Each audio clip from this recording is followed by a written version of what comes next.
Hi, my name is Beth Calapisis. I have a student at FREMD and maybe 2 more who will attend. Since we are all interested in education here, I thought I would present a history lesson, a history of the founding fathers of the transgender movement in America. The information I'm sharing with you is from an article that I'll pass out to you later.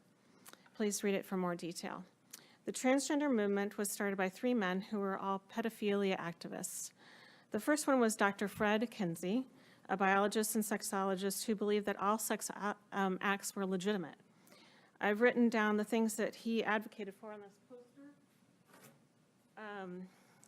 Pedophilia, bestiality, sadomasochism. Excuse me. Sadomasochism. I don't mind you telling us, but that, it's offensive and a little bit inappropriate. If you could put the sign down, I'd appreciate it. So we can continue to listen. I'm sorry, this is really hard to hear, but can you add 1 more minute to my time too? Of course, you can have whatever time I'm taking back. Okay. But again, I'd please ask you to put the sign down and you can continue to read your history. Thank you. So pedophilia, bestiality, sadomasochism, incest, adultery, prostitution, and group sex. He did experiments on infants and toddlers to prove his view that children of any age could enjoy sex. He partnered with the second father of transgenderism, Dr. Harry Benjamin, who was an endocrinologist. They collaborated on the first case of an effeminate boy who wanted to become a girl, whom they offered hormone therapy. The boy went to Germany for a partial sex change surgery. The third founder of the transgender movement was Dr. John Money, a psychologist.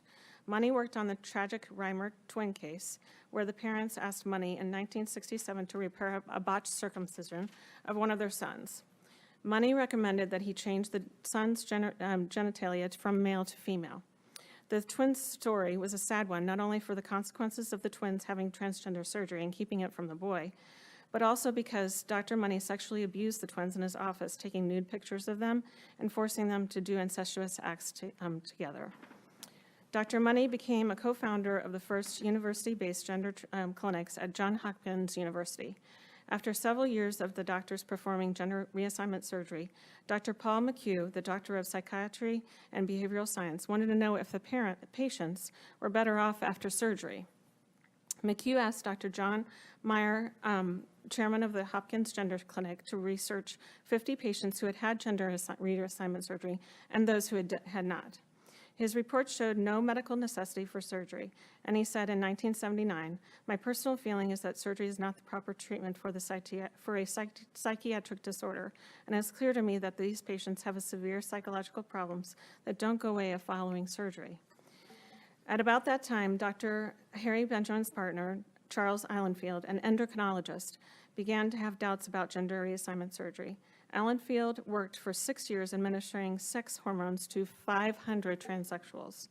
He publicly announced that 80% of the people who had gender reassignment surgery shouldn't do it. Islandfield said, "There's too much unhappiness among people who have had the surgery. Too many end in suicide." Islandfield then changed careers to psychiatry to offer these patients true help. After this, Benjamin and Money needed a new strategy. They joined forces with Paul Walker, a PhD, a homosexual and transgender activist, to draft standards of care for transgenders that continued their agenda.